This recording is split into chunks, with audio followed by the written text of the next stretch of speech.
Hello बच्चों, कैसे हैं आप लोग। मैं आ गया हूं अपने YouTube channel math bye Vipin पे। आप लोगों को पता है 2024 और 25 यूपी बोर्ड परीक्षाएं समाप्त हो चुकी हैं। अब हम आज से नया चैप्टर पढ़ेंगे, नए सिलेबस के अकॉर्डिंग हम नया चैप्टर पढ़ेंगे। तो बच्चों ये क्लास रहेगा, क्लास 10 मैथ का रहेगा। तो आए बच्चों, हम देखते हैं पार्ट 1 से इंट्रोडक्शन परिचय देखते हैं कि इसमें क्या क्या हमें पढ़ना है। तो आए बच्चों देखते हैं पाठ 1 कक्षा 10 गणित प्रश्नावली 1 वास्तविक संख्याएं। वास्तविक संख्याएं का हम परिचय पढ़ेंगे। इसमें देखेंगे कि वास्तविक संख्याएं क्या होती हैं। इसके बाद में नेक्स्ट वीडियो में हम इसका प्रश्नावली देखेंगे। तो आइए बच्चों स्टार्ट करते हैं। वास्तविक संख्याएं, वास्तविक संख्याएं किसे कहते हैं। तो पहली बात क्या भैया कि वास्तविक संख्याओं में परिमेय और अपरिमेय संख्याएं शामिल होती हैं। ठीक है, वास्तविक संख्या में क्या होती है कि परिमेय संख्या और अपरिमेय संख्या दोनों शामिल होती हैं। अपरिमेय संख्या किसे कहते हैं, जिसे हम p/q के रूप में लिख सकते हैं, उसे हम बोलते हैं परिमेय संख्या। ठीक है, जैसे 3/2, 1/2 ये सब क्या है, एक परिमेय संख्या है। अपरिमेय संख्या क्या होता है, जिसे हम p/q के रूप में नहीं लिख सकते हैं, उसे हम क्या बोलते हैं, अपरिमेय संख्या। तो परिमेय संख्या और अपरिमेय संख्या को हम वास्तविक संख्या में शामिल करते हैं।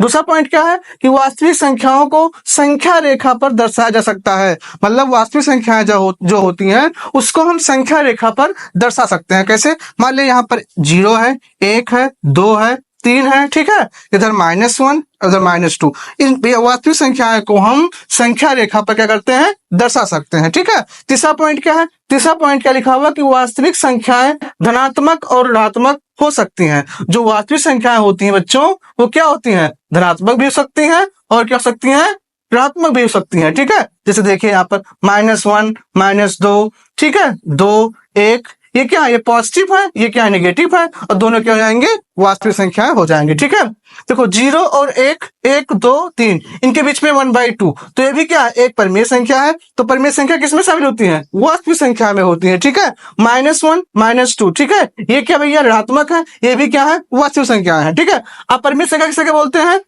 √2, √3, इनको हम क्या बोलते हैं, अपरिमेय संख्या बोलते हैं। ठीक है, अगला टॉपिक क्या है, अंक गणित की आधारभूत परिमेय। ठीक है, इसमें क्या है कि प्रत्येक भाज्य संख्या को अभाज्य संख्याओं के गुणनफल के रूप में हम व्यक्त किया जा सकता है। ठीक है, जितनी भी भाज्य संख्या है उसको हम अभाज्य संख्या में व्यक्त कर सकते हैं। कैसे, आइए देखते हैं। इसे लिखा हुआ है यहाँ पर 66 लिखा हुआ है। ठीक है, इसको हम किस में व्यक्त करेंगे, अभाज्य संख्याओं में। ठीक है, ये पहले इसको हम 2 से काटेंगे, तो 2 3 6, 2 3 6। ठीक है, अब 3 से काटेंगे, 3 एकम 3, 3 एकम 3। अब फिर किससे काटेंगे, 11, 11 एकम 11। ठीक है, तो 66 का जो अभाज्य संख्या क्या हो जाएगा, 2, 3 और 11। ठीक है, इसको सकते हैं हम क्या, 2 × 3 × 11। 66 का अभाज्य संख्या के रूप में हम लिख दिए हैं क्या हुआ, 2 × 3 × 11। ठीक है, अब क्या लिखा हुआ, 420। तो 420 का भी हम क्या करेंगे, अभाज्य संख्या निकालेंगे।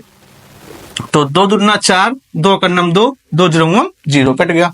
फिर 2 से काटेंगे, 2 एकम 2, 2 पंचे 10 हो जाएगा। ठीक है, अब देखो किससे कटेगा बच्चों, 2 से कटेगा नहीं।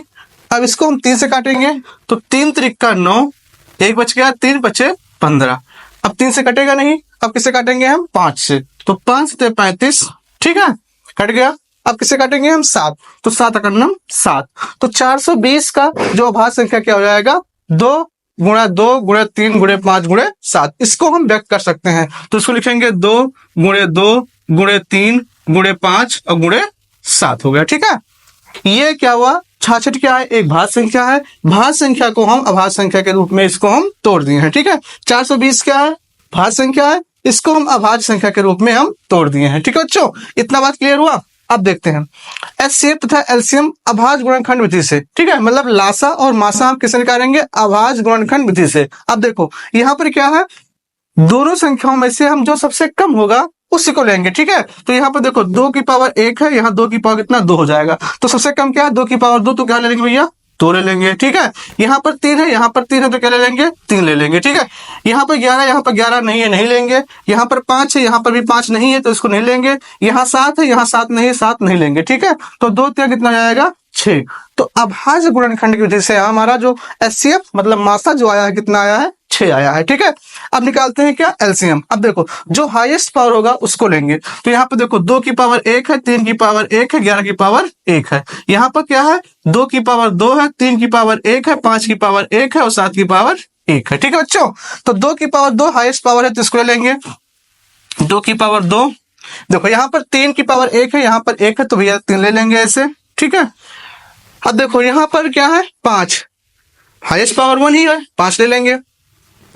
फिर क्या है, 7 है और फिर क्या है, 11 है। ठीक है, अब इसको मल्टीप्लाई करेंगे तो 2 दूना 4, 4 तिया 12, 12 पंचे 60 और 60 सत्ते कितना होगा, 420 और गुणे कितना जाएगा, 11। इसको मल्टीप्लाई कर लेंगे तो 11 0, 11 दूना 22 और 11 चौक 44, 44 दो कितना हो जाएगा, 46। तो ये क्या आया है, इसका एलसीएम आया है। एलसीएम मतलब लासा आया है। किस विधि से भैया, अभाज्य गुणनखंड विधि से हम क्या निकाल लिए हैं, लासा। अभाज्य गुणनखंड विधि से क्या निकाल रहे हैं, हम मासा निकाल रहे हैं। ठीक है, तो ये क्या है कि अभाज्य संख्या को अभाज्य संख्या के गुणनफल के रूप में हम व्यक्त कर देंगे। व्यक्त करने के बाद में अभाज्य गुणनखंड विधि से हम एलसीएम और एचसीएफ फाइंड कर लेंगे। ठीक है बच्चों, इतना समझ में आ गया। अगला टॉपिक क्या है, एलसीएम तथा एचसीएफ में संबंध। लासा तथा मासा में हमें क्या करना है, संबंध पढ़ना। ठीक है, तो आपको यह एक फार्मूला याद करना है कि क्या होता है, लासा गुणे मासा बराबर क्या होता है, पहली संख्या गुणे दूसरी संख्या। ये फार्मूला बहुत इंपॉर्टेंट फार्मूला है।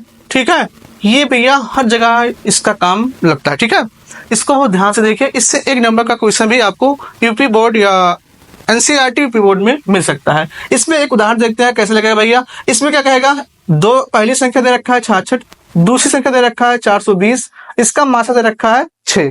तो इसका हमें क्या निकालना है, लासा। इसमें से किसी एक नंबर को मिसिंग कर देगा, वही पूछ लेगा। ठीक है, अब इसको हम इस पे अप्लाई करते हैं तो देखिए कैसे लगेगा। पहली संख्या कितना है, 66 है भैया। ठीक है, इस फॉर्मूले पे लिखते हैं हम, तो एलसीएम गुणे एचसीएफ इज इक्वल टू पहली संख्या गुणे दूसरी संख्या। ठीक है, तो एलसीएम हमें निकालना है तो एलसीएम ऐसे लिख देंगे। एचसीएफ कितना है, एचसीएफ मतलब मासा, मासा कितना है, 6 है। एलसीएम मतलब लासा। ठीक है, लासा में निकालना है। पहली संख्या कितना है, 66 है। कितना है बच्चों, 66। दूसरी संख्या कितना है, 420 है। कितना है, 420। ठीक है, तो यहां से एलसीएम कितना हो जाएगा, एलसीएम मतलब लासा बराबर 66 गुणे 420 बटा कितना जाएगा यहाँ पर, 6। ठीक है, 6 कन्नम 6, 6 कन्नम 6, ये क्या जाएगा, कैंसिल आउट। क्या चाहिए यहाँ पर, 11 गुणे 420। इसको मल्टीप्लाई कर लेंगे तो 11 0 0, 11 दूना 22 और 11 चौक 44 2 46। तो जो एलसीएम आया कितना आया है, 4620 आया है। ठीक है, तो ये क्या है, एचसीएफ और एलसीएम में क्या है, संबंध है। इसका एक फार्मूला है। फार्मूले से भैया इसके हम एग्जांपल भी कर लिए हैं। इसमें से अगर नेक्स्ट क्वेश्चन बनेगा तो क्या एक नंबर मिसिंग कर देगा, चाहे ये करे चाहे ये करे चाहे ये करे भैया, इसमें से एक पूछ लेगा। तो इस चैप्टर में सिर्फ इंट्रोडक्शन में इतना ही पढ़ना है। अगले वीडियो में हम मिलते हैं प्रश्नावली 1 के साथ।